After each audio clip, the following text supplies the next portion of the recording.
So I will be your moderator for this evening. If you have any questions for our speaker at any point tonight, please type your questions in the chat, or you can use the Q&A feature at the bottom of your screen, and I will read your questions out to our speaker. So yeah, again, if you have any questions, you can type them in the chat. We'll save them for the end, or I can interject. And if you can also use the Q&A feature, and I will get your questions read there as well. So I am excited to be with you all tonight, and so I'm going to pass the mic over to a couple of our chapter leaders with Fall Line Outdoors. So we'll start out with Francisco, who's the president of Fall Line Outdoors chapter, and then we will continue on with Guy and Judy Gardner, who are also chapter leaders. So take it away, Francisco. Okay. Thank you, Kara. Good evening, everybody. Like Kara was saying, my name's Francisco. I'm the Fall Line Outdoors chapter. I'd like to take just a couple of seconds of your time to tell you a little about Fall Line Outdoors and what we do for the communities as a hunting and fishing chapter. We're affiliated with the North Carolina Wildlife Federation. We also have a Learn to Hunt and New Hill Hunter Education and Mentoring program.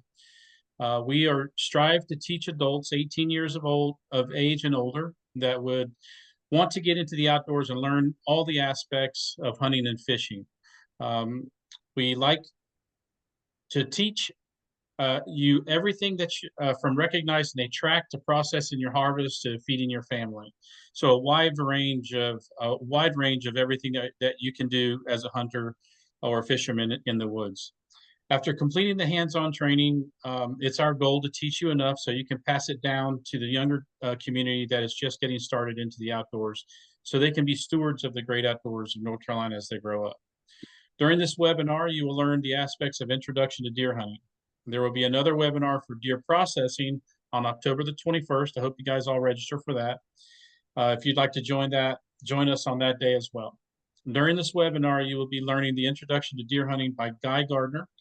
Guy has been an avid hunter for over 50 years, and he and his wife, Judy, have been affiliated with the North Carolina Wildlife Federation for over 20 years. They are like they're the founders of Fall Line Outdoors. So they're also the founder of the New Hill Hunter Education and Mentoring Program, and their vision and experience of conservation and mentoring through this hunting and fishing communities is exceptional. Guy has a wide range of knowledge when it comes to the outdoors, and Judy as well. So without anything else, I'd like to introduce to you Judy Gardner to get the webinar started. She's going to talk about a couple of slides in the beginning and about Learn to Hunt and the New Hill Hunter Education Mentoring Program. So have a great evening. Sit back. I hope you guys learn a lot. I'm sure you guys got a lot to put out on Introduction to Hunting. And hopefully we get a chance to see you on the 21st. Have a great evening. Judy, I'd like to pass it on to you. Thanks, Francisco. Hi, everybody. Thanks so much for taking the time this evening. It's great to see that we've got some interest in there. The hunting season is just about ready to begin, and I don't know about you all, but the excitement is building over here. As he mentioned, Fall Line Outdoors, we're a relatively new chapter. We just chartered this year. Our byline is first hunt, first cast, find your wild with us. We are a local chapter of the North Carolina Wildlife Federation, which is science-based. It's nonpartisan, and it actively builds collaborative relationships amongst stakeholders in the wildlife community. But it focuses its efforts in delivering that mission locally through those chapters, with Fall Line being one of them. We aim to achieve our mission through outdoor education, a series of webinars, seminars, and local access to hunter education, for example, through skill building adventures. We want to take you hunting, we want to take you fishing, and we want to get your passion as much as anything in the outdoors as we appreciate what the outdoors has to offer. Wildlife stewardship is very central to our mission. We are hunting with a plan in mind, and that is to be sure that we conserve and restore the wildlife that we have and treasure within North Carolina, as being a renewable resource and one that we can be proud to have developed. As you can see, the deer hunting program is relatively well established here. We've been doing that now for about 20 years. Freshwater fishing, feral hogs, and waterfowl are just 3 of the additional services that we hope to be able to offer to you in 2026. We are all volunteer driven, so we are driven by supporters just like you. We hope that you'll get involved. You'll see at the bottom of every slide falllineoutdoors.com. That is the Fall Line Outdoors chapter website. We hope that you will both register on that website so that you can be invited to upcoming events as they come online, and then to also subscribe on that website. Those buttons are on the home page of each of our websites. In subscribing, you'll be the first to receive articles as they're posted, and you'll get those by email. The introduction to deer hunting webinar series was launched actually thanks to the Wildlife Federation back in the COVID era. It includes 14 pre-recorded webinars of timeless information, downloadable content, but most important is you can view it on your demand and on your schedule. And so when you get involved in hunting, if you're just getting started, you're going to want to go ahead and take a look at these all certainly before you hit the field. But as questions come up, please refer back to them. These are all articles or webinars that are posted on YouTube, and you are welcome to look at those time and time again as you have that need. We are also this is kind of our signature program, the skill building field days. What we'll do is take adults who are new to hunting along a full year program. And it's a series of hands-on field days to build the skills that are necessary to give you the confidence to be out in the woods. Over the course of that year, you increasingly take on more responsibility for making decisions on your own. And at the end of the year, we expect not only to take you hunting, but be able that you would have the confidence to be out there hunting on your own. You can register again on falllineoutdoors.com, and that registration interest form will let us know if this is a program that you're interested in. There's also a QR code on here that will give you access to that interest form. In 2025, we have 3 field dressing and processing workshops on the books now. These are hands-on. So beyond the webinars, which is going to provide you an opportunity to see the process, you're going to do the process at these events. The October 11th Fort Bragg, I think, has filled already. There's a wait list there if you're interested in that. December 6th, we will be launching the application for those on the Fall Line Outdoors website, probably next week or the week after. So do watch for that. It does offer the opportunity to not only learn how to field dress and skin a deer, but quarter it and process that deer all the way to being prepared and ready for the freezer.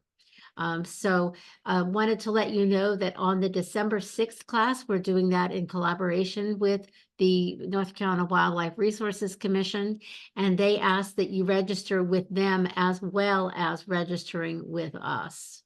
That applies to December 6th only. We have developed all of these programs in collaboration with the North Carolina Wildlife Resources Commission. Through their Learn to Hunt program, they offer broad experience and skills overviews, typically one-day, half-day events focused on very specific topics. The intent in pulling our organization in, as well as Opportunity Outdoors, was that we can then provide advanced training to those folks who have an interest. And so typically most of our class, 70% of our class are actually students who participated in a Learn to Hunt series webinar or field day. And then we take them all through that experience. Opportunity Outdoors then can take them even farther. Once you've got a year or two of hunting experience in your belt, you want to be able to develop some social support, get some networking. You want to do some apprentice training. Opportunities Outdoors mission is to be able to expand the number of hunting mentors that are out there getting new folks involved.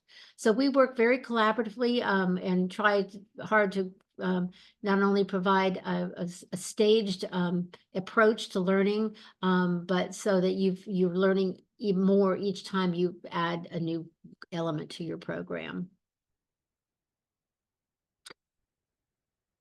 This is how you get a hold of Opportunity Outdoors. Their website is www.opportunityoutdoors.org. And you can sign up to receive notices by email of the events that they offer. Okay, Guy. All right. All right. Thank you, Kara, Francisco, and Judy. I appreciate it. And thank you all for attending tonight. This is, like it says, it's an introduction to deer hunting. So you will not learn everything you need to know and be ready to go deer hunting just by attending this webinar or other webinars or YouTube videos. It takes time. It takes getting out in the woods. It takes observation. What I like to say is you just never stop learning. I mean, I've been hunting for 50 years or more, and I learn something every time I'm out. But I try to do that when I'm wandering the woods. My goal is to learn something. You know, if I'm just walking, just hiking, I try to observe things. If I see something I don't understand, I take notes or take photograph and then try to figure out what's going on later on. So there's a lot of YouTube videos out there. Some of them are good, some of them not so good. Just make sure you realize what they might be selling, because if they're selling something, it could be a little biased. Even other hunters, a lot of them have a lot of information that may not be true. It's just something that's been passed down for years and years through hunting communities. And it's not necessarily good information. It's just something I always say, take notes and then go back and do your research. So I spent a lot of years down in Florida. I grew up in Central Florida hunting the pine and palmetto flats and the swamps. We hunted for 10 years, wandering around out there trying to figure out what we were doing, because I did not grow up in a hunting family and my friends did not either. So it took me 10 years before I took my first deer. So what presented that opportunity was really, we stopped all the walking. We actually got tree stand, because back then they didn't have all the tree stands you have now. And so we did buy one when they came out, and I actually stopped walking and started sitting. And so was really the success. But anyway, it's something that you just got to enjoy, whether you shoot a deer or not. Just get out there, enjoy nature. When you're sitting there, it's quiet. All animals are doing what they normally do. They don't know you're there. So it can be a great time whether you see a deer or not. All right, so we're going to get started. This is what I like to say is just a key to hunting success in three sentences. All of this we kind of brought out tonight in these sentences. So number one, you want a deer to be there when you're there. So we'll talk about scouting. The whole idea here is that you're putting your stand up or you're hunting in an area where there's deer. Obviously, it wouldn't do much good if you're hunting where there are no deer. So this is the whole thing, is to try to find out where the deer are, what are they doing, why are they going to come by your stand. This is all part of scouting. The other thing is you don't want the deer to know you're there. So you've done all your research on wind direction, you know which way that's going, you're not making any sound, you're not moving. We're going to talk about deer senses. Those are very in tune. These are prey animals, and they are always looking for danger.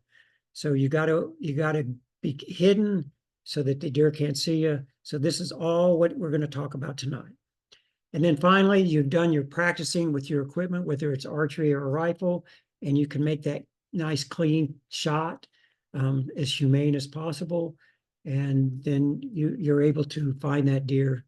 And then you're done. So that's all there is to it. It sounds simple, but obviously there's a lot of steps in between there. So let's get started by a little bit about the deer. Obviously, there's a lot more information about white-tailed deer than this. There's several universities that are doing research constantly on white-tailed deer. Some of them even have captive deer that they study regularly. Some of them will capture wild deer and put collars on them. We'll show you a video, a slide of that, where they actually track these deer to see where they go and what they're doing. So much to learn. But they are herbivores, like they eat plants, but they're not a grazer like a cow or sheep. They're selective browsers. So they're feeding mainly on leaves, buds, nuts, and fruits, and they walk along and they'll bite here, bite here, bite here, bite here. So they don't just stand there in one spot and gobble and gobble, gobble. They're ruminants. They got a 4-chambered stomach, allows them to digest some pretty rough food. But it's also a survival advantage because they can gobble this food down, wander back in the thick cover, and then regurgitate and help digest it in the cover. They're most vulnerable when they're out there feeding, walking around. So they like to be in the thick cover. So this allows them to go in and continue the digestion under cover. So they live in diverse habitats. You probably have them in your neighborhood. You see them in up in the mountains here. You see them way far north. You see them way down south in Central America. So they're very, very diverse. They're very adaptable animals. The body weights, of course, females, it can range, this is an adult female, somewhere between 80 and 160 pounds. Now, 160 pounds is a big one. We did harvest a deer last year, a female that weighed 152 pounds. So that was the heaviest female I'd ever seen. Bucks can be up to 200 pounds, but we've seen them larger than that. Lifespan, 7 to 10 years for a doe, that's fairly old. Most of the ones you see are not that old. Bucks, less age just because, they're hunted a little bit more heavily than doe. Plus, during the breeding season, they really tax their bodies out there chasing doe. So bucks tend not to live nearly as long. So I mentioned the breeding season. This is called the rut. And it's in at different times in different parts, even in our state. And as you go farther north, it changes. If you go farther south in the U.S., it changes as well. But you can see these dates in coastal plains. It's like the last of October, 1st of November. Piedmont, as you go west, it's a little bit later. It's the third week or so in November. And in the mountains, it's even later. And this is all due to fawn survival. Nature has made it so the breeding happens so that after gestation, after the fawn's born, they're born during the time when the spring green up is there, when there's the most food for the does for lactation, but also so the fawns can start feeding as well. So the reason we mention the breeding season is because this is a great time to be out hunting. Bucks especially start they're out there looking for does that are ready to breed. And so these bucks kind of lose a lot of their wariness. And so they're running around a lot, just looking for does, and they're not quite as cautious. So it gives the opportunity for hunters to see more deer during this period. So it's a great time to be out in the woods. This is the time you want to spend most of the day out there if you can, because these bucks are running around even in the middle of the day. So majority of the buck movement happens, just before the rut and just after it. Once a buck finds a doe that's ready to breed, he may stay with her and not move too much until they're finished breeding. So again, there are herbivores, but this is just a very small list of the foods they eat. I've read one article where they have identified 400 different species of plants that deer have known to eat. So it's extremely wide range of plants that they will eat. So the ones that are in italic or are bolded there, the acorns, clover, greenbrier, honeysuckle, privet, and wheat notes. Those are bolded because those are the ones you might find more likely in the fall during the hunting season. Acorns are a prime one. We'll talk a little bit more about that. This is a prime food source. Once the acorns are falling, this is what they're going to feed on. They'll avoid many other foods that they've normally been feeding on to find these acorns.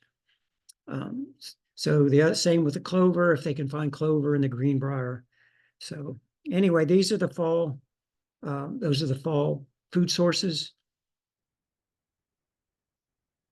This is the map. I mentioned this about the collared deer. This is a tracing of one specific buck. We just put this on there because we kept getting questions about, well, how far do deer roam? Well, they do have a home range, and it's all based on, is the food and water cover and the pressure low enough? Is everything there that they need? So that's what determines their home range. If there's less of it and they have to range farther, then this may expand. This one here, it's hard to see the scale there, but that's approximately a mile, square mile, approximately a square mile is 640 acres. So that's a fairly good sized chunk. Now, if you can see this, I don't know how easy it is for you to see this light blue line, but these are the collar tracings right here, the most of them. Well, here, this one here that goes way on out, this is during the breeding season. So this is what happens to, especially to the bucks. Does don't do this so much, but the bucks will go way out of their home range looking for does that are ready to breed.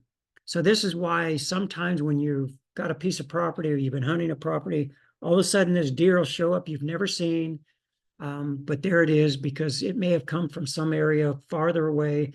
It's now searching for doe and it's come across your home range, your property. So it just depends on the individual deer. Some deer have a much wider range than this.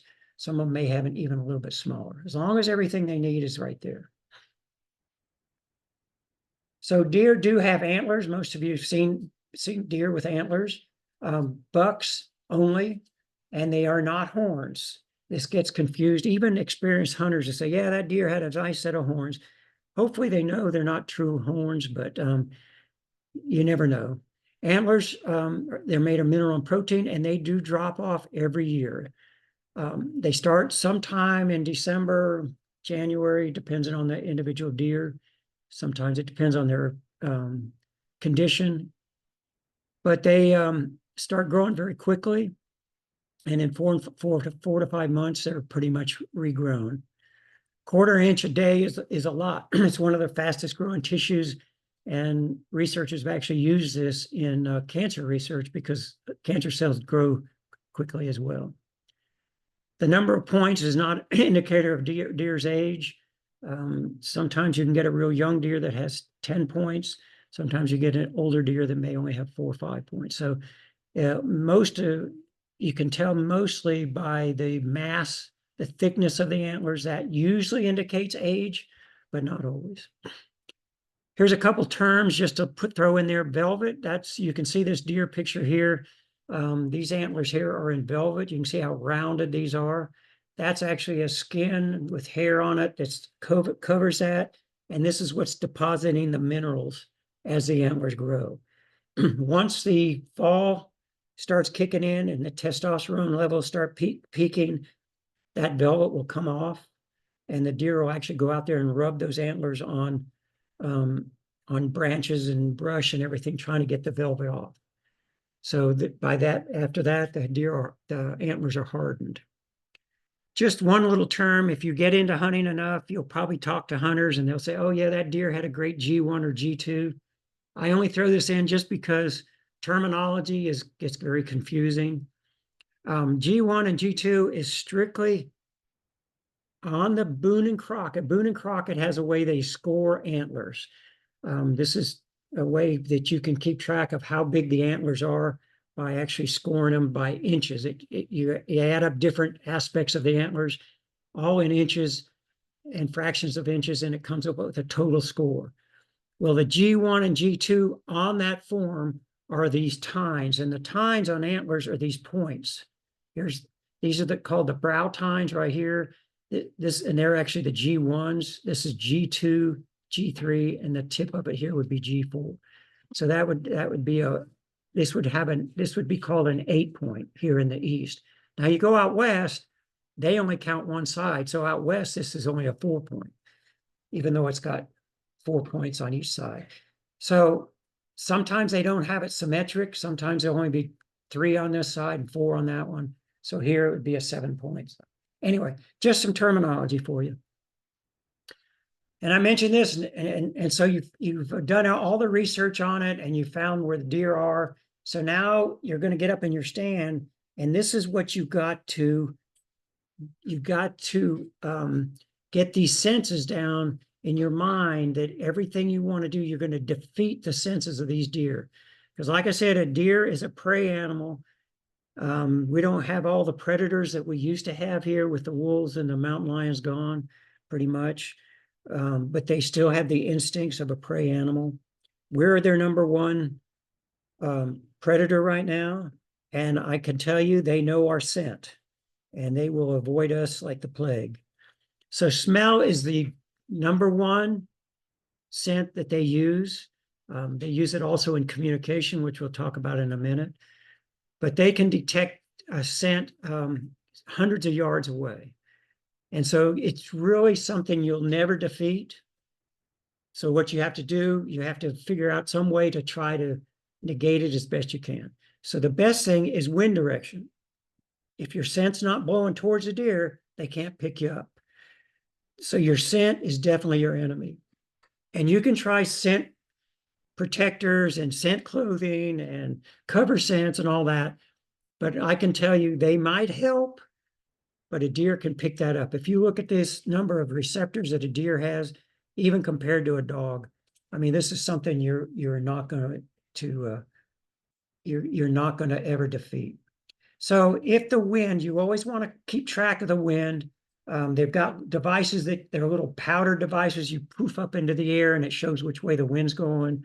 Or you can get little fluffy things, milkweed pods. A lot of people use the milkweed seeds to float away and see which way the wind's going. So this is something you want to monitor the whole time you're hunting. And if you find that your wind is blowing in the wrong direction, I highly recommend you think about changing your stands. Of course, their hearing is very acute, but it's nothing exceptional, nothing like the sense of smell. Their ears can rotate up to 180 degrees, so they can pick up sounds from behind, from the side, and in front. So if you're up in your stand or you're down and you make a noise and there's a deer out there, they'll probably look over there at that sound, but they hear sounds all the time out there in the woods. You know, branches are falling, there's squirrels, there's turkeys out there making all kinds of noise. So they don't necessarily run away when they hear a noise, but they're going to look. So as soon as they hear that noise, they'll turn their head and study it. And if you're in there moving, when they look at you, then they're probably going to be gone. So the best thing to do is just try not to move if they're looking your way. So there's things you do up in your stand, noisy wrappers, like people like to snack. And you get that cellophane wrapper, and it makes all kinds of noise. Plastic drink balls, they just squeeze one of those and see how noisy those can get. They don't sound so bad in the house, but you get out in the woods and it's dead silence, they can be pretty noisy. Velcro, you might, with your gun or bow, hit the side of your stand. Again, it's going to make a noise, and just freeze. Don't move. Just wait for a while. Deer have relatively short memories, so, you know, again, like they hear all kinds of noises. So they hear that, they don't see anything, they'll probably go back to doing what they were doing. If you're using some kind of a stand, be sure prior to hunting with it, not only to have you practiced with that stand for safety, but that you make sure it's quiet, so that when you shift a little bit, it doesn't make squeaky noises. If it does, figure out why and take care of that. You got to take care of all these sounds as best you can. And again, their vision, they have fairly decent vision, but one thing they have is very good night vision. So If there's a lot of pressure, these deer can start feeding at night and it doesn't bother them at all. And they spend a lot of time in the dark as well. They don't see color as well. It's mandatory during a rifle season that we wear a blaze orange or hunter orange. Well, deer don't see that as orange like we do. So this is why it's so good. The deer see it kind of, they see it more of a muted gray. Hard to know exactly, but they've done research on colors and definitely don't see it like we do. So with their vision, when you're sitting up in your stand, try not to move any more than you have to. We've sat up with new hunters and they tend to move a lot, like they adjust their hat for no reason, scratching, they bug swatting. When you're eating or drinking, especially with a water bottle, if you have to lift it up over your head, boy, that's a lot of movement. Even using binoculars, I recommend using binoculars a lot. It's great just to look at other wildlife as well as deer, but moving around with your binoculars, that's movement. So before you have to move, if you want to say you want to look over to your left or right, you just make sure you move very slowly and make deliberate moves and check all around you before you actually move. And comfort and warmth. So you go out there and it's cold, the better clothed you are, the warmer clothes you have, the less fidgeting you'll do. So, try to get as comfortable as you can and as warm and as you can so that you do less movement. Deer do communicate. So like I said, the sense of smell is phenomenal. So bucks will do this rubbing, and this happens after the velvet is gone. Again, it has to do with testosterone levels. The bucks are coming into breeding season, the doe are coming into breeding season.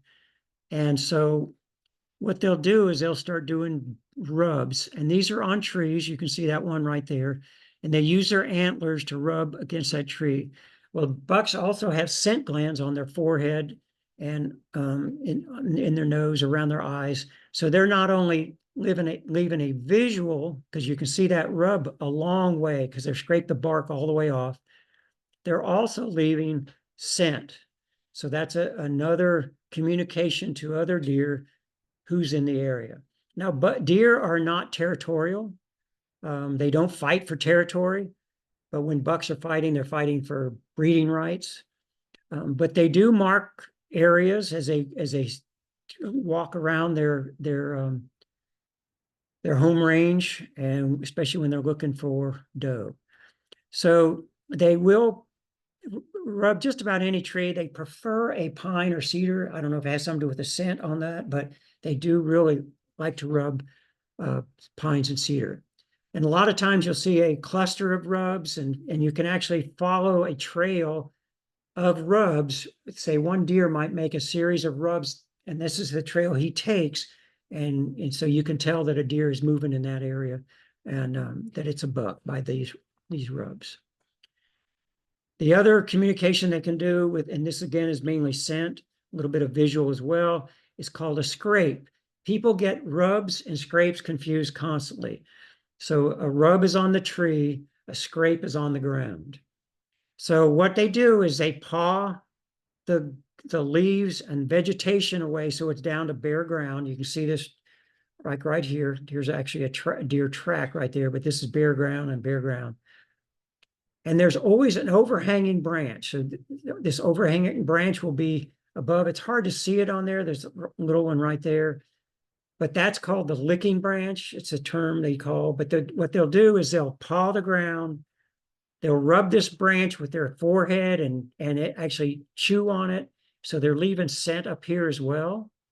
And then they'll urinate. Many times they'll urinate. They don't always do that, but they do this urination. And there's a term called rub urination because these bucks have a scent gland. It's a tarsal gland. It's right there on the hind legs, and they'll actually urinate down that tarsal gland into the scrape.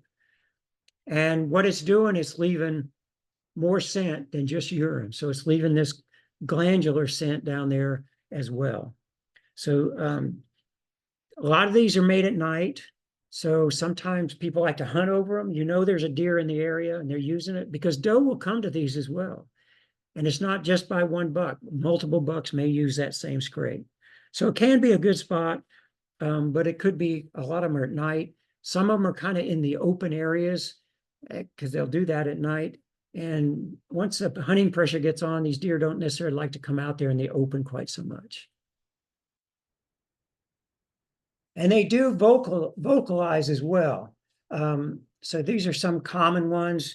You can actually use different calls to try to bring deer in closer. The cough or blow is that's not a vocalization. That's actually forced air out the nose and mouth, and it kind of sounds like, and that indicates they've picked up something they don't like. Usually they're running when they do that. And they'll make that sound all as they running through the woods, and it's just alerting other deer that there's a potential danger. They don't know what it is maybe, but it is something, and they're nervous about it. The fawn bleat, I do have a couple calls here. So these can be used. If you can hear that, that's a bleat. Those can be used as well. The grunt calls, they make different kinds of tubes. And that's a sound both doe and bucks make, but it's mainly thought of as a buck sound. And sometimes it will bring deer in. I've never been too lucky with it, but other hunters you hear have deer come walking right into them after they've made those sounds. It's always worth a try, while you're sitting up in your stand, is to try some of these calls. During the rut, like I said, if you've ever gone on to, it's worth doing this, go on to a YouTube video and just search for deer fighting bucks or bucks fighting or something, and look at how intense those fights are. I mean, they really will push and rattle and make all kinds of noise in there. So this is the thing that they can use to call, because sometimes if you get a set of antlers, like you see up that top picture, and I've got a set here, and what you do is you just rattle them together, and you're trying to make about as much noise as you can make, because watching one of those videos gives you an idea of how noisy those can be when they're fighting like that. So these are all things worth a try. The antlers banging together, one thing about those, there's a lot of movement involved. So you got to make sure you look around before you start banging on those. But it's always fun to try. All right, so what about gear? This is something, when you look at Bass Pro and Cabela's and all these other stores, they're always trying to tell you that you need all of this stuff. We kind of, in our program, kind of go on the minimal side, because this stuff gets very expensive, especially if you're brand new to hunting.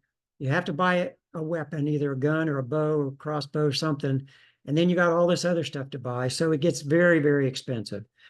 So there are certain things we try not to skimp on, and one of them is your binoculars. Try to get a good set of binoculars, not the little teeny ones.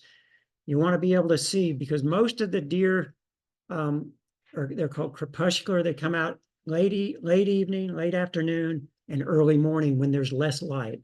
So that's when you see the majority of deer. They will come out during the middle of the day as well. So you need a good set of binoculars, as well as a scope. If you're using a rifle with a scope, make sure you get good optics. Spend the money you can, as much money as you can on those. Get the good optics so that it gathers the light so that you can make good shots and you can see them. Do recommend flashlights. We always carry, or I carry, a good bright handheld one. I use that in my pack, but I always have a headlamp, and the headlamp is worn when I'm going out to my stand, when in the dark, and when I come out in the dark in the evening. I don't want somebody to think this noise that they're hearing is a deer. I want them to know that I've got a light on, that most deer don't have lights, so they recognize it as non-deer. So try to consider that. Always wear those headlights. The other thing is, when you're climbing your stand or you're getting in there, having that hands-free by having a headlamp really makes things a lot easier versus carrying a handheld flashlight where now you got a hand that's tied up by that flashlight. Probably need some kind of a backpack to carry your equipment in, whatever else you want to carry. A knife. You want to be optimistic, so you want to carry a good skinning knife. And then the clothing. Obviously, depending on the weather, you're going to wear just like if you're going to go outside doing yard work, you're going to wear certain clothes depending on the weather. You're going to do the same thing with hunting. The one thing with hunting, a lot of your time you're sitting. So, it's really a little bit harder to keep warm when you're just sitting. So good clothing. When you're first getting started out, you don't have to go out and buy the $300 and $400 Sitka jackets and shirts and all that. Most people have good warm clothing that they wear out when they're out walking around in the woods or something, even when they're not hunting. Then if you want camo, then buy a light camo cover to put over your normal everyday wear clothing. So, try not to spend a lot of money at first. And as your hunting career goes on, you'll say, man, I want this and this and this. The good thing about hunting, it gives people easy gifts to buy. There's always something to buy for a hunter. And so that's the time to get some of your additional equipment. Of course, you're going to need something. If you're actually going to hunt, you're going to need something to kill a deer with. Tend to recommend starting out with a rifle. It gives you a lot of advantages. You can shoot much farther. They're generally fairly accurate. Doesn't take as long to learn to shoot one accurate. So a good rifle. You want to choose one that's the right weight and size for you. So, go to a good, recommend a good gun shop, somebody that knows guns that can help you fit one to you. The top one is a bolt action. That's kind of gun I like to use. But the one in the middle at that Rossi, I think they still make that's a very versatile gun because it has not only a shotgun barrel that you can use for birds, but it has like a 22 long rifle you could use for small game. And then it has a center fire rifle barrel, the 243, that you could use for big game, deer and hogs and things like that. So it's very versatile, less expensive, but it's a single shot. And then the last one is a lever action, and that they come in various calibers. So if you're going to buy a rifle, this is just a quick thing on cartridges. I'm not going to get into this. You can get very detailed. And when you get into hunting, you can talk to other hunters about cartridges and you can argue for hours on different cartridges. So what I recommend is you use the most powerful cartridge you can shoot accurately. And accuracy is the key. A poor shot with a big high powered 300 Winchester Magnum is just as wounded as it is if it's a 243. So you want to make sure that the gun you select and the cartridge you select is one you can shoot comfortably and accurately. You want to use the right bullet, so you'll have to do some research on what kind of bullets are used for, say, deer-sized animals. And the general rule of thumb is you want 800 to 1,000 foot-pounds of energy at the point of impact. So here's some different distances. Here's 200 yards and 300 yards. And these are the energy that these different cartridges have at these different distances. So you can see at 300 yards, that's a pretty long shot, especially for a new hunter. The 243 is borderline there. All these other ones are fine. The 30-30 is probably, now I'm not saying you couldn't kill a deer with 651 foot-pounds of energy, but for humane reasons, this is just a rule of thumb. And you can see these things are far exceed that. So, but what you want to also look at here in blue is the recoil energy. This is the kick, that you feel on your shoulder when you pull the trigger. They say anything a little bit above 10 or 12 gets a little bit where it hurts a little bit. And some people who are sensitive to it might have problems. So you can see a 243 is down there pretty low, as well as the 30-30. So you've got to consider this. The best way to know whether this impacts you is to shoot these different cartridges, different calibers, to see how that impacts you and how you feel about the recoil. So this can take some research, talking to other people that have these firearms, that allow you to shoot them. And that's probably the best way to make those decisions. Other equipment, you got shotguns can be used. And they actually have some of these things, like this one right here is actually shoots slugs, and it can be very accurate, out to a couple 100 yards potentially. Most of the other ones, if you're using buckshot, it's relatively low, a short distance, 40, 50 yards at the most. Then slugs with other sighting systems, a little bit less, but these scoped slug guns with a rifle barrel can actually have pretty long distances. Another option are muzzle loaders. They've actually got a separate season for muzzleloader. It's a 2-week season just before the rifle season and right after the archery season. So this can be very good. These are very accurate. Of course, you load them one at a time down the muzzle. Takes a little bit of time and practice to learn how to do that, but it's a fun season. I like muzzle loading. Then last is the archery season. Most people nowadays are using compound bows or crossbows. Crossbows are legal in North Carolina during the archery season. Archery season starts first, and that'll be starting here in September. It goes on for a certain length of time, and it's different parts of the state. So you got to know the regulations before you go to different areas, so you know what weapon is in season at the time. So archery comes, it goes out, then you have a 2-week muzzleloader season, and then after that starts the rifle season. So compound bows and traditional bows take a lot longer to learn to shoot. It's much more of a challenge. That's why a lot of people like to do it. But once you learn how to do it, it's very, very effective. You just got to know the ranges and what limits you have on your capability. All right, so from weaponry, you'll go into how are you going to hunt? So with our mentoring program, we use elevated stands almost exclusively, but we do use ground blinds. We'll talk briefly about ground blinds, but these are the different types of stands that are available. We got ladder. Here's an example of a 1-person ladder here. This is a 2-person. You can see it's just a wider seat. We have a climbing stand. This is a two-piece stand. Your foot locks into one, and the other is your seat. And what you do is you inchworm your way up the tree. So these are very versatile. They make them that are very light. You can put them on your back. You can go way back in there, especially if you're hunting public land or places like up in the mountains where you want to get way back in there. These can be very effective to get back in. Hook them on the tree. You can be climbing up there fairly quickly. Fairly newcomer on the scene is the saddle. This one also is very versatile. It allows you to pack it up and to go very far into the woods as well, without carrying a big stand on with you. So these can be very effective. This one is called a fixed position. You'll hear them called Lock-On. Lock-On used to be a brand name. I don't know if it still is, but these have you can see a foot platform and a seat, but you can see there's no rail around them. Whereas most ladder stands like this have a shooting rail or some kind of a rail around them.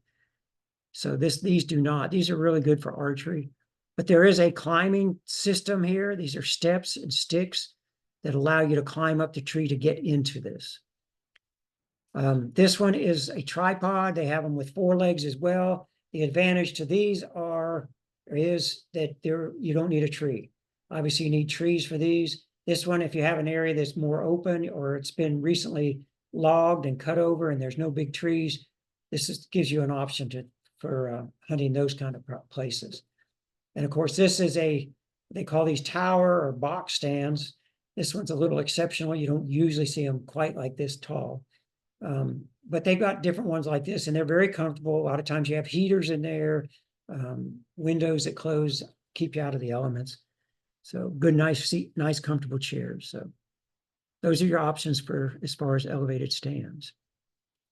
If you're using an elevated stand, highly, highly recommend you get a fall arrest system. And these are these vests that go on, and this is called a tether, this piece right here. And that hooks onto either a tree strap that you put around the tree, or this rope. If you can see this rope right here, that's a lifeline or a safety rope. And this is what we use on all of our stands. And it's got a prusik knot. You can see it's in his hand right there. This knot slips up nice and easy. You've got your tether hooked to it. It slips up while you're climbing. If you were to slip and fall, the knot locks onto the rope and prevents you from falling to the ground.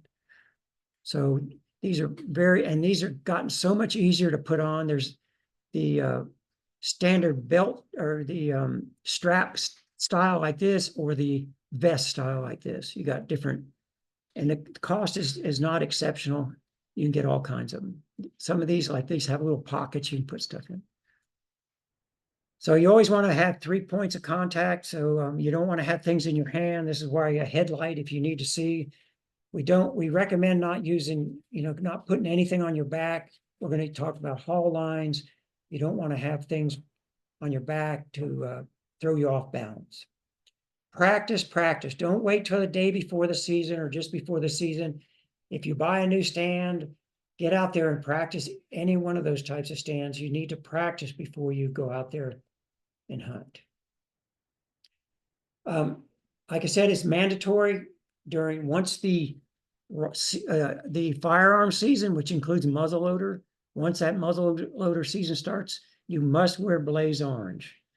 And they don't have a size, a square inch requirement here. Some places do. I know, like Francisco hunts Fort Bragg, and I think he said there is a size, certain size of square inches of blaze orange you have to have.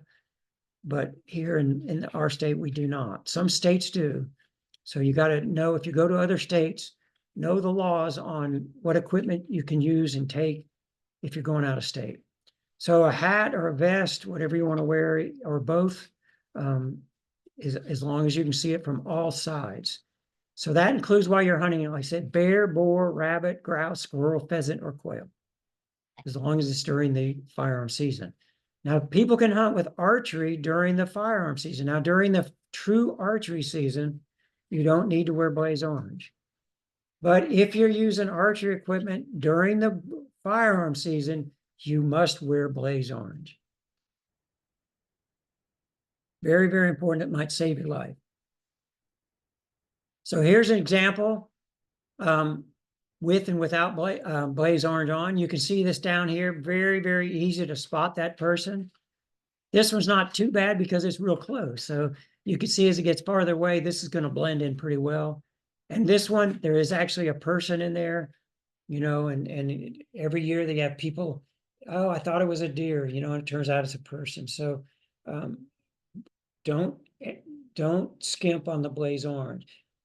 Do realize even those box stands that I mentioned, which you're enclosed all the way around, you must leave your blaze orange on even in there, because if an enforcement officer happens to come by your stand and you don't have that on, they can cite you.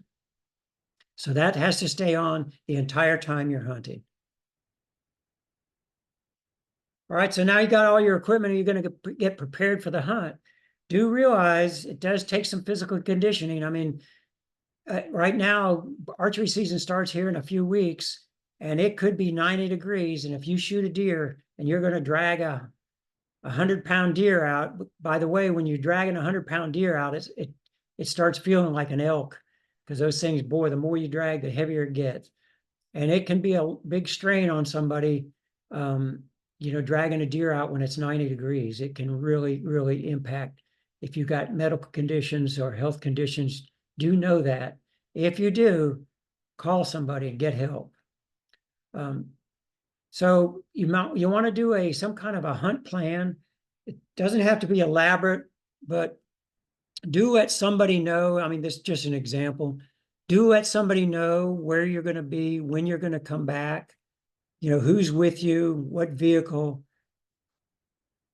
and not just the area you're going to be at, but what stand. I mean, most of the time if you go to a hunt area, especially if you have a hunt club or you own some property, people name their stands. So you may have stand number 1, or maybe the John stand or something like that. So if you're going to go to a specific stand, let somebody know, I'm going to stand number 1. Because if you don't come back when you say you are, they need to know where to start looking. Because you may have a hunt club that's 1,500 acres. And if they have no idea where you are, it takes a long time to search that. And some of these game lands are tens of thousands of acres. So, let them know exactly where you are. If you decide to change, if you can, you need to let somebody know again so they can find you. So very, very important to have some kind of a hunt plan. Let somebody know where you're going to be at all times. All right, so we're going to do some scouting because now you want the deer to be there. So you're going to have to know where the deer are.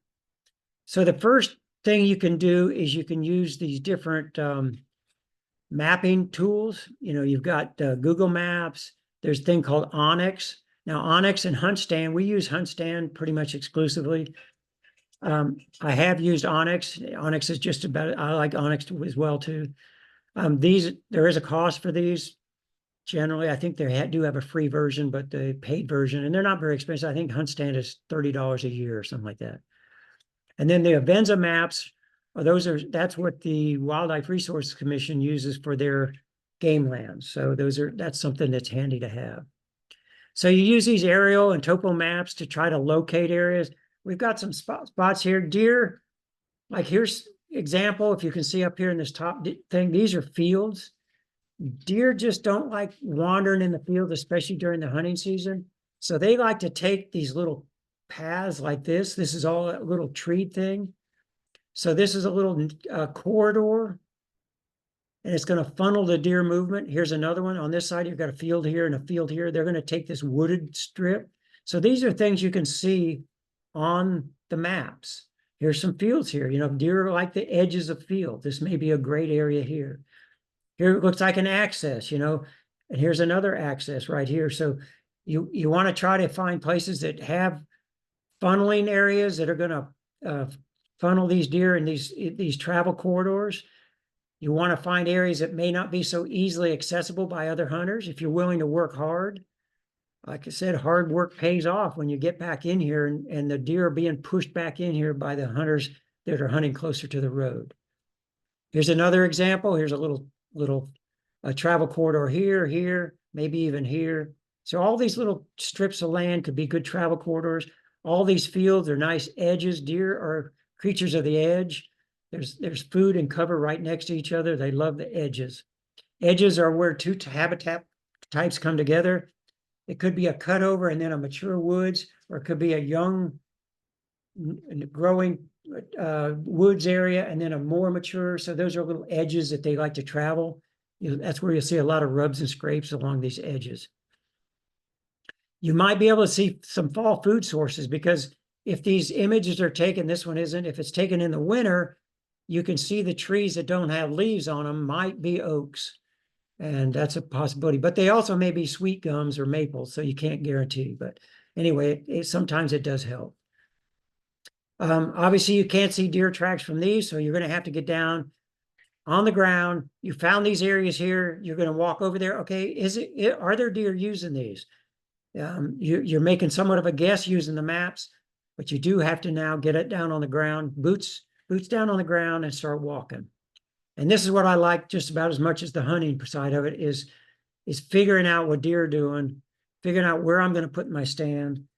All that is all, you know, this to me is just about as much fun as the hunt. So down here, you're going to scout. Again, here's what you're looking for. These are deer tracks. If you're brand new to it, these are what you see most often. These are the hoof tracks. I put this in here because you'll hear, this is why I'm saying not all information that hunters have is valid. You'll see a lot of hunters, if they see these are called dew claws. Every deer has dew claws, not just bucks, but doe have them as well. You'll only see these if the track goes deep enough into the dirt. Either they're running or the ground is soft enough, and because these are a little bit higher up on the foot, and so it takes a little bit more for these to be shown in the mud. So, but that does not necessarily mean it's a buck. So anyway, you're looking for those as well. These are the droppings. These are what most people associate with deer, these little pellets. That's most common, but you will see these especially in the early spring, or if they're feeding on a food plot or a crop that's very lush green with a lot of moisture in it. So what it does, they have enough moisture in there, it doesn't get a chance to form the pellets. It stays in these clumps. Some people they don't associate that with deer, but that is a deer dropping deer feces as well. So these are all what you're looking for. You're looking for, okay, what are they feeding on? You know, are the tops of these plants eaten off? Obviously, if it's down real low to the ground, it could be a rabbit or a groundhog. But if it's up a little bit higher, rabbits don't reach up too high. So if it's up higher, okay, this is something deer are feeding on. So you're always looking for stuff like that. You're looking for tracks, you're looking for trails, you're looking for droppings, you're looking for what are they feeding on. This is all part of your scouting. We kind of threw this in there not to scare anybody, but most people know about ticks. But ticks are out there when you're scouting. You can be scouting from, you know, I start my scouting the day hunting season's over.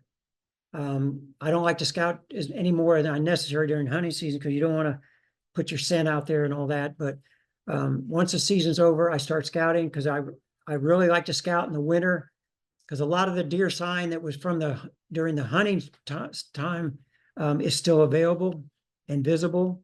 So it's a great time to scout. Plus, there's no bugs, no spider webs, things like that. But as the summer goes on, spring and summer, you know, these ticks will come in and come out, and you know, just be cautious. Check yourself over. Use the permethrin clothing and stuff like that to try to keep them off. All right, train your brain. This is part of our program is you got to train your brain. And this sounds simple. Oh, anybody can see a deer, right?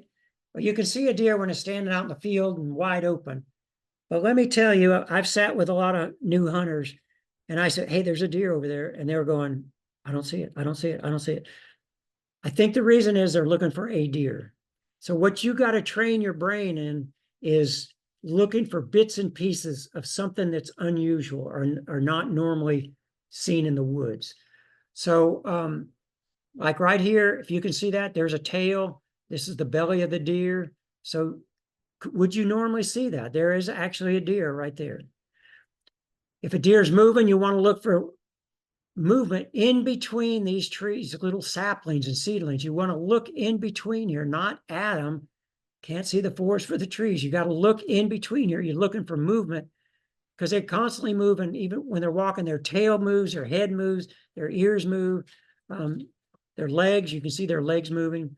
So you just have to train your brain to look for something besides a whole deer. When you're out even in your neighborhood or at a park or any place where there's some woods, you know, try to see some movement like a squirrel or birds up in the tree. You see some movement, something shaking. Okay, you see movement. If you have a dog or you see dogs and they're walking in the woods, a dog, especially these bigger dogs, you know, could look just like a deer. So watch these animals walk through the woods and see, what do you see in there? You see their legs moving, you see their tail. So it just takes a lot of practice to train your brain to look for bits and pieces as they're walking. So here's some examples. I mean, this is fairly obvious, and this deer is wide open, but look at these shadows and everything. That deer just blends in so well. Here's another one. This one, you know, if this is called a skyline, you know, there's a wide open area back there. You would not want to shoot at this because you don't know what's back there. A bullet could go through it, or you could miss and it goes out there and there may be a house back there. So you wouldn't want to shoot that, but this is just an example. You can see how they blend in. I wouldn't want to shoot at this anyway. Anytime there's some kind of debris in between, I'll wait until they're out of that. I don't want my bullet or arrow to deflect. And then here's example. This is something that allows you to see some fairly obvious deer. 1, 2, 3. But there's a deer right here, and it's a little bit hard to see on the screen. I mean, when you got this a little bit bigger, there is actually a deer right here. And if you look right here at this arrow, there's the head and the face right there. There's one of its feet. So that's another deer there. So these are fairly obvious. They get back into this cover a little bit, not quite so obvious. So train your brain to look for these bits and pieces, not just this whole deer here. Okay, so now you've done everything and that deer is just standing there and it's ready for you. So where are you going to shoot this? So what you want to shoot at is what they call the vitals. And the vitals are the best and the largest target is what is called the heart and lungs. So this is the lungs, lighter pink. This is the heart. This is the liver. So this is what you're trying to hit. You want to go, if you can get a broadside shot like this, right here, you just want to go up the leg, a little bit back, shoot right in there. You're not aiming for the heart. The heart is down pretty low. You want to go through both lungs. If you get a shot through both lungs, that deer is not going to survive. Okay, so this is a broadside. That's the best. Highly recommend, if the deer doesn't know you're there, go ahead and let it turn broadside if you can. Let it move around. Try to avoid taking these more risky shots. So this is a frontal shot if it's looking right at you. Don't recommend this with archery because there's a lot of bone in here that can deflect. But even with a high-powered rifle, it's usually fatal if you hit it there because it's going to go in the heart and lung. But those bullets keep going into the intestines and a lot of times exit out the hind legs. You know, probably 2/3 of the meat on a deer is in the hind legs and you just ruined most of that. So I highly recommend you do not take this frontal shots with a deer looking right at you. This is a quartering away shot. This can be a very effective shot, but instead of aiming right here, you have to move that shot slightly back so that the bullet angle or arrow angles through the heart and lungs. Okay? So that's the vital area. Okay, now you've taken the shot. Hopefully you feel pretty comfortable about it. Very, very important, just like when you select your firearm, you want the most accurate. You want to make sure that's an accurate shot. So you want to follow through. And just like when you're throwing baseball or football, a follow through is your arm keeps going. You don't stop in middle of the throw. The shot, a follow through on your shot is you pull that trigger, you let the rifle recoil and come back down before you stop and look. Same with bow, you release that arrow, you let that arrow clear the bow all the way before you think about looking. Because you don't want to, the key is to make the shot first and then worry about the deer later.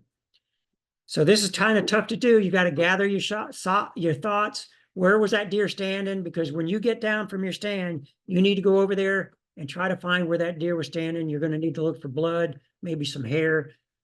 You need to try to know where that deer, which direction did that deer go? Because now some of the times it will drop down, but I can tell you, you can make a perfect broadside double lung shot and it can run 100 yards. But you're hoping you're going to have a good blood trail. So that's what we're going to talk about. I recommend, even with a high-powered rifle, you wait at least 30 minutes. Let the deer run off and lay down and expire. With archery, it's even longer. It'd be a couple hours, depending on if you think you know where your shot went. And if it was not such a good shot and maybe a little bit farther back, you might want to wait all night and come back the next day. Because the one thing you don't want to do is push this deer and have it run farther. Got some things over here, this heart and lung. I mean, these are just very general things. I'm not going to even mention those because it's very general. You don't necessarily always see that. So the blood trail, this is an art. I practice this every deer I shoot. Even if I saw it run over there and I see it laying over there and I think it's probably dead, I'll go down to the spot where it was and start the tracking, and I want to follow the blood trail. So it's very important to identify the exact spot that deer was before you get down. And I can tell you, down on the ground is different than up in your stand. When you're 16 foot up, what you say, oh, I can find that spot. When you get down over there, say, oh man, I don't know exactly where it was. So I've had to get back up in my stand sometimes. So before you get down, identify something where that deer was standing that you could see on the ground and you'll be identified. So and the blood trail may not start right away. So this is where it helps to know the general direction that a deer ran, because you may have to go and it may be 10, 20 yards or maybe a little bit farther before this blood trail starts. It depends on where it was hit.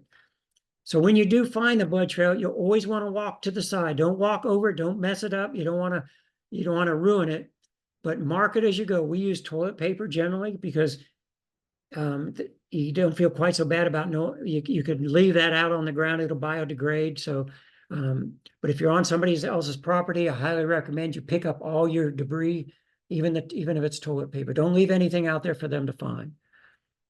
So you just keep following it, and you don't want to just look on the ground because there could be, if it's shot through the side, there's going to be blood on the trunks of trees, on the shrubs. You can see this bottom one, there's blades of grass. That's a blood spot there. We recommend considering bringing some hydrogen peroxide in a little spray bottle, because this blood, when you get in the fall and you got maple leaves that are bright red, some of them you can't tell if there's blood on it or not. So you can spray it with hydrogen peroxide and it'll foam up. Say, oh, okay, that's blood.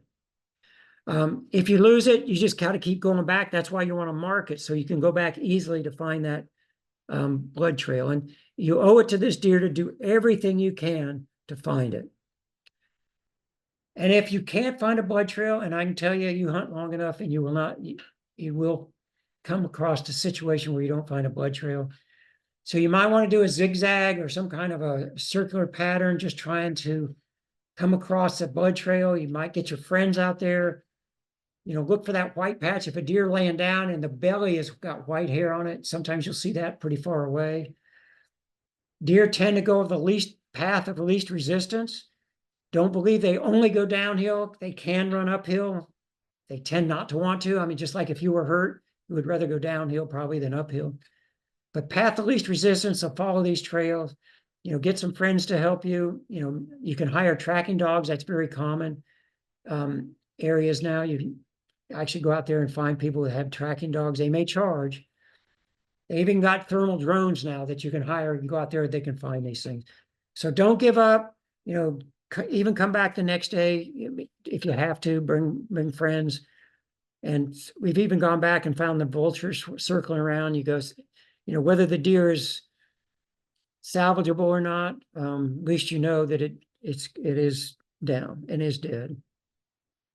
So if you find, okay, it is down, you found it, you're all excited, but don't go charging up there. There has been cases where people go up too quickly, lay their gun down, and the deer jumps up.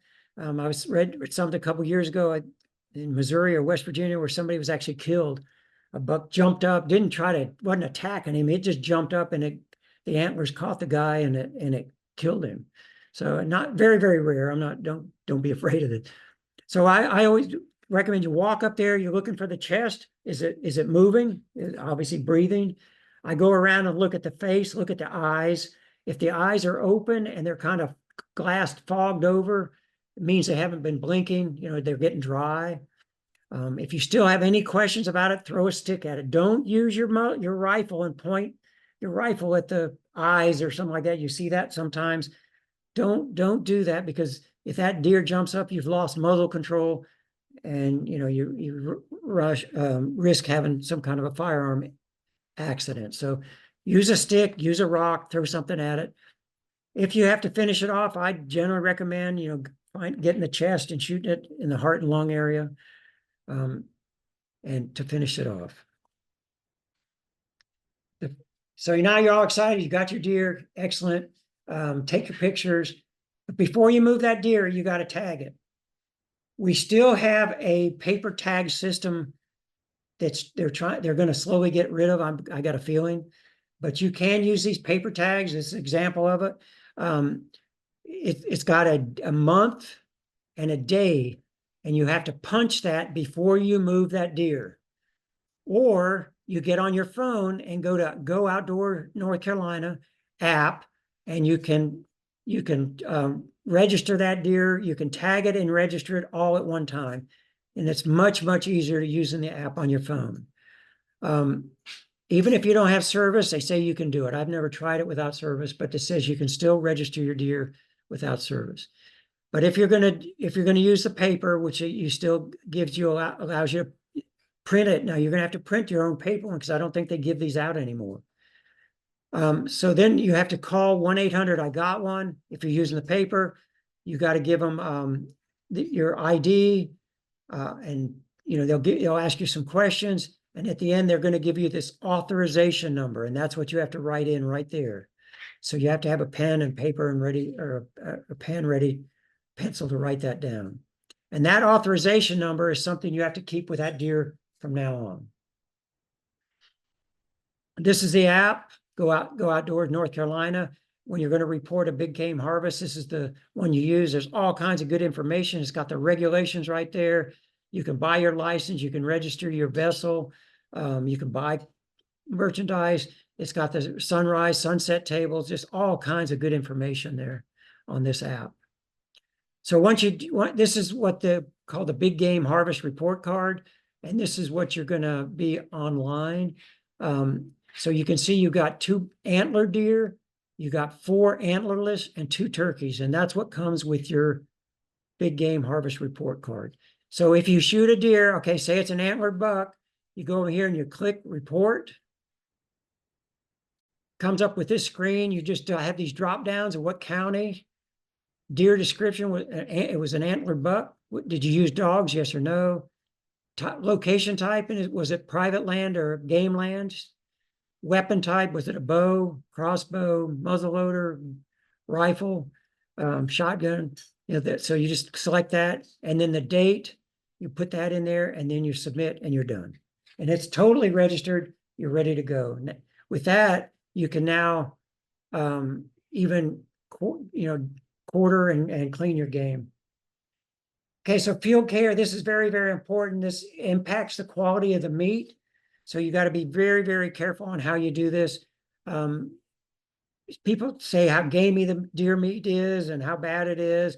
Well, generally that's either the way they handle the meat in the field or the way they cooked it. So it really is not that, it's not gamey if it's all done right. Heat is the #1 concern. So that's why you want, after you tag it, you want to make sure you field dress it. This gets rid of excess blood, gets rid of a lot of the body heat, and so the carcass starts cooling down a little bit. Even if it's warm outside, it's going to cool down a little bit. You also want to try to avoid moisture and dirt. Obviously, dirt can introduce bacterium. So how to field dress? You can, best thing you can do is debone it.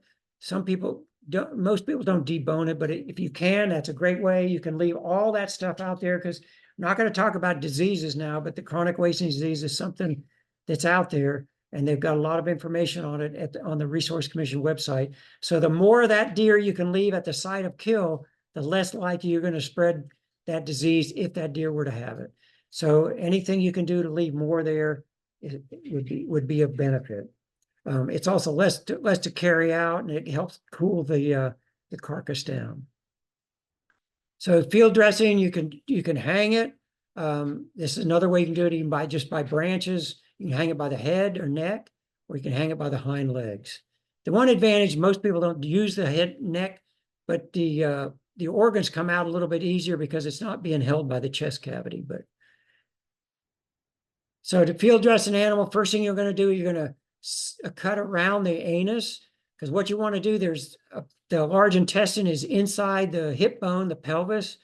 So you want to cut that, and you're going to have to take your knife in there to free that intestine from the connective tissue that's holding it. So then what you're going to do, you're going to make an incision all the way down the abdominal cavity, and some people even go up into the chest and expose the stomach and intestines.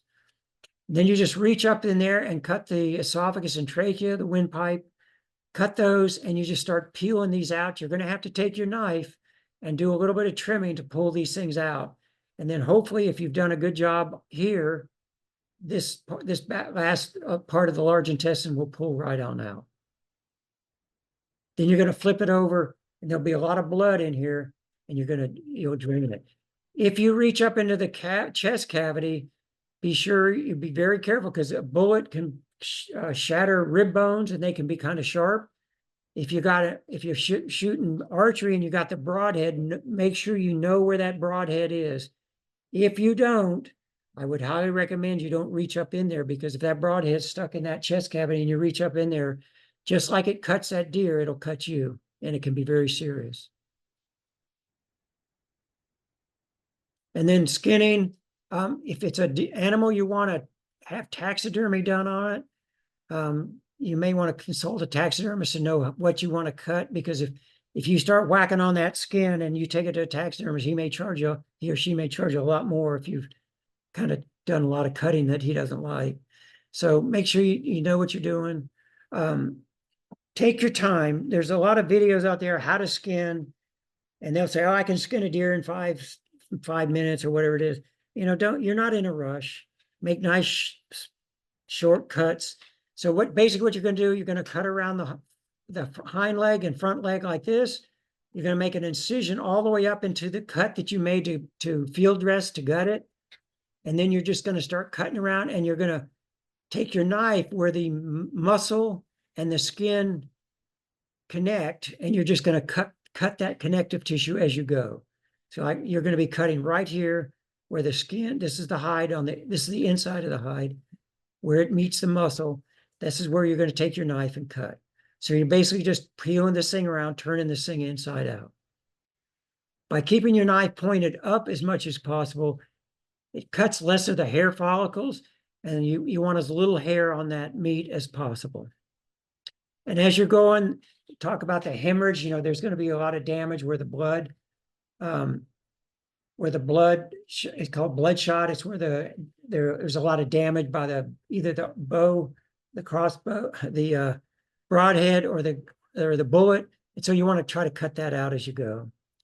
So butchering is we're going to talk about that on Thursday. You're just really removing most of the big muscle groups, and you can cut them up in any way you want: steaks, roast, jerky. You want to trim out some of the stuff that's not so good, the fat and all that, and then you package it up in either freezer wrap or vacuum, and then you cook it like you would beef, except you do realize there's no marbling, no fat in there, so overcooking does make it very, very tough. So this is our these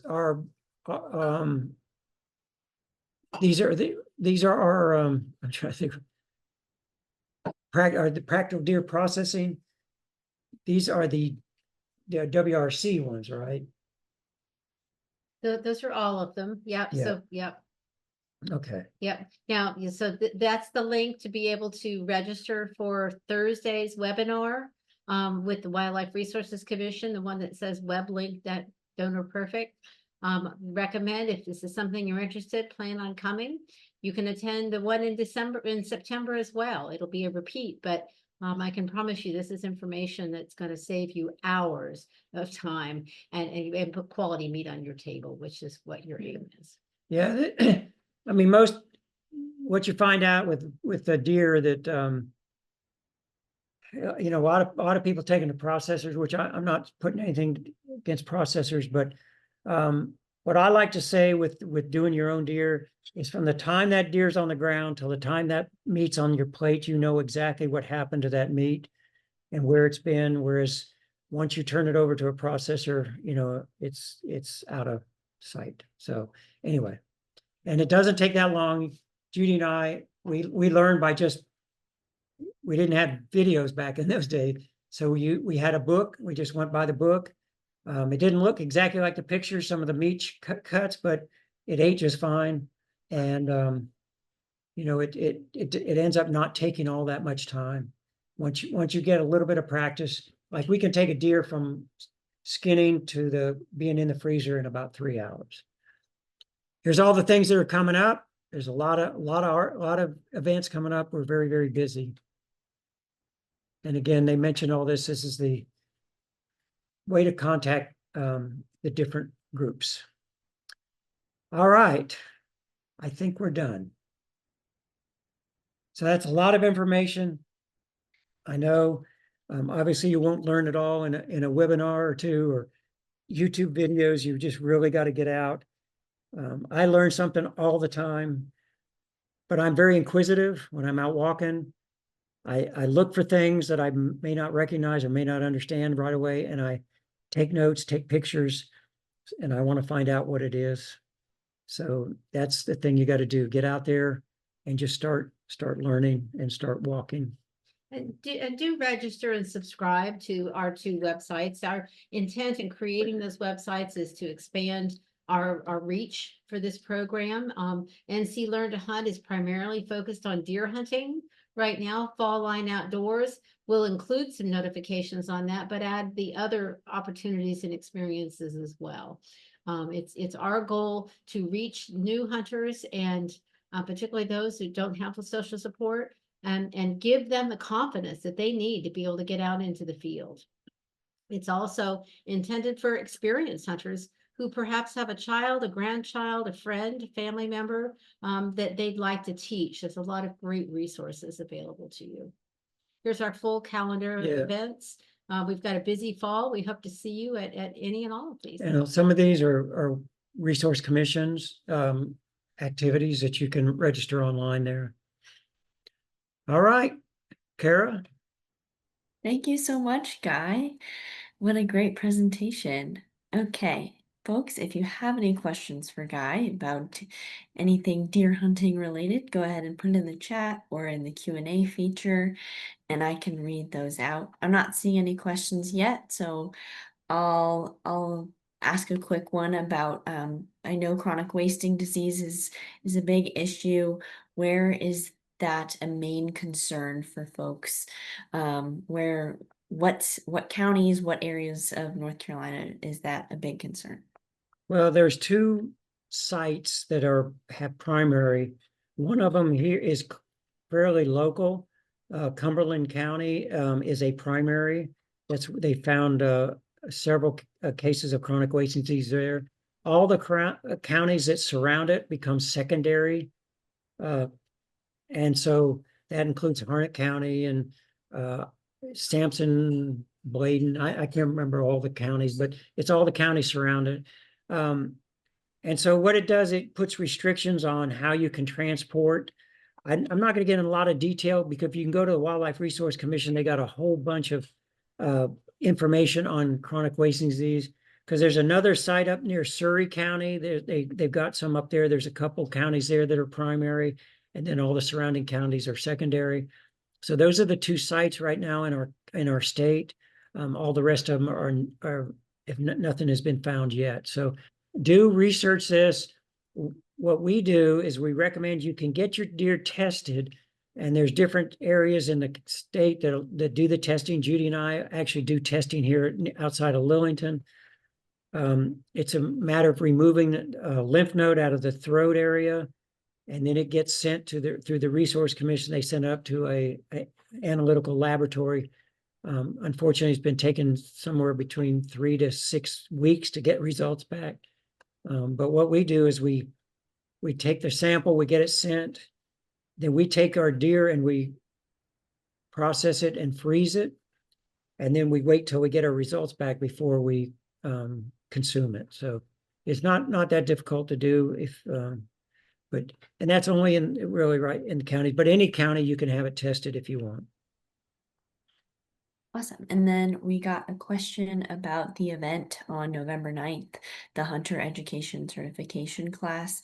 Is that in person or can you apply for the Hunter Education class online? You can apply online through Go Outdoors North Carolina. And my recommendation for that class is if you go to Go Outdoors North Carolina and look for events, there's a tab there. Go to the map and find Raven Rock State Park. It's just east of or west of Lillington. Click on the little icon on that map and it'll give you a link specifically to that class. That's where that class is. It is a live class. It is at Raven Rock State Park, State Park in Highway 421 between Lillington and Sanford. We just taught one there this past last Sunday. Sunday. Yeah. So Hunter Education Certification is a requirement in order to buy your first hunting license if you're hunting within North Carolina. It is recognized nationwide. So you take this as a one-time class. We recommend that children be at least 10 or 12 before they take it, or if they would like to take it and they would take it again just before they're 16, it's a great introduction to the outdoors. It's focused on safety primarily, but it's got a lot of great information. We have our enforcement team come in and support us on that. So it's a great way to know your local enforcement officers and pick their brains too. Fantastic. Any last questions for Guy or Judy?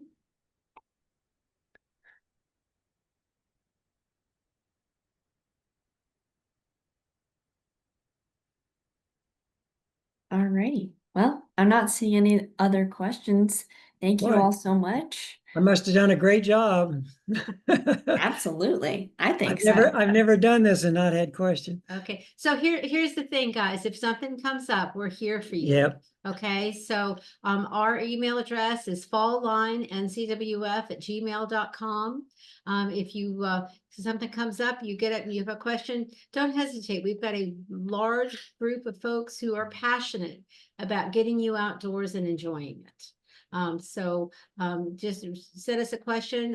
Do register and subscribe to those sites so that as we have events and opportunities come up, you'll know about them first. Like I say, fill quick. So, we want to be sure if you participated in one of our events and would like to participate in more, we'd love to have you. Fantastic. A quick question about how long the applications are going to be open for the 2026 Hunter Education and Mentoring Program. We hope to open those applications the first week of October. They'll remain open until we exceed the capacity that we can possibly support. So I can't tell you how long they'll be open, but if you can be watching for them around the first week of October or so, again, if you'll register and subscribe, that's the way you're going to get notification before anybody else. The class will start in February. And we will have 5 different sessions, and including some hands-on skills training. You'll go out into public lands. We have an EMT come in that talks about outdoor emergencies so that you can be prepared for that.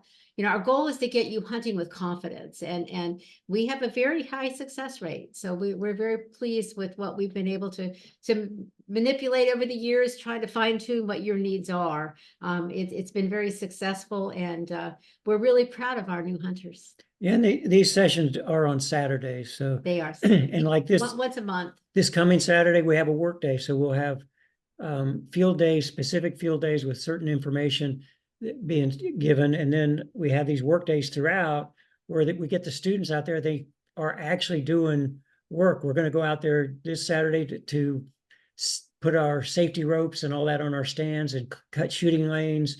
So it's doing actual work, and these are stands that they're going to be hunting out of this fall. So these are all skills that they're going to need to know as Yep. they begin to hunt on their own. Great. Is it possible for one person and their son to apply? We prefer to have one individual per family, only because program is in such high demand. We have folks coming from as far away as Havelock and Wilmington to Charlotte. There just isn't anything else like this in the state. So we try to provide access to as many families as possible. As far as children, it is not open to children that are under 18 years old. what we would like to see is the parent take the class and then the parent teach the child. Yeah. That's really a great way to do that. And that's how memories are made. Yeah. Fantastic. About how many people are in the every year's Hunter Education Mentoring Program class? We try to focus around 20. There's about 45 people altogether, because some folks that we train some years stay on as apprentices and volunteer to support the next year's students, but also continue to learn. So it's somewhere between 20 new and 45 in all. Awesome. All right. Well, I don't see any other questions in the chat. Any last questions? Go ahead and get them asked.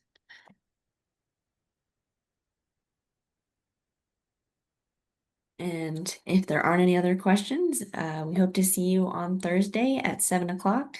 All right. We'll send out a Zoom link for deer processing. All right. Is the Hunter Education Certification class good for life? Yes. It's actually good for most, I would say, I can't say all states, but it's good for other states as well.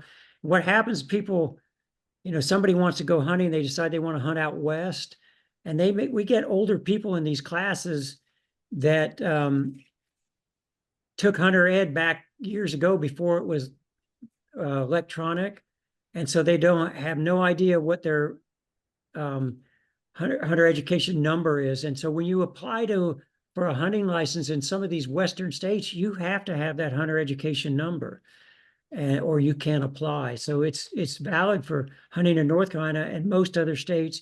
And again, if you're going to apply it out west, you're going to need that number for that as well. So it's well worth taking. And if somebody takes it at, say, age 10, will they have to take the certification class again when they're 18 or when they reach 18 years old? No, it's good if they pass.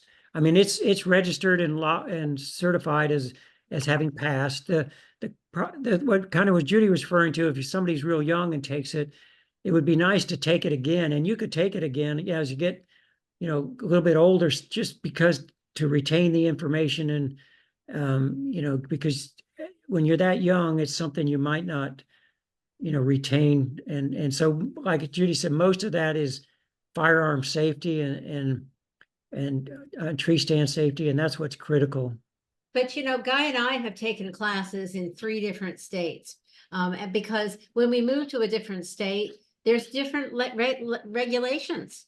And so we use it both as a safety refresher, but also to get up on what are the laws of North Carolina.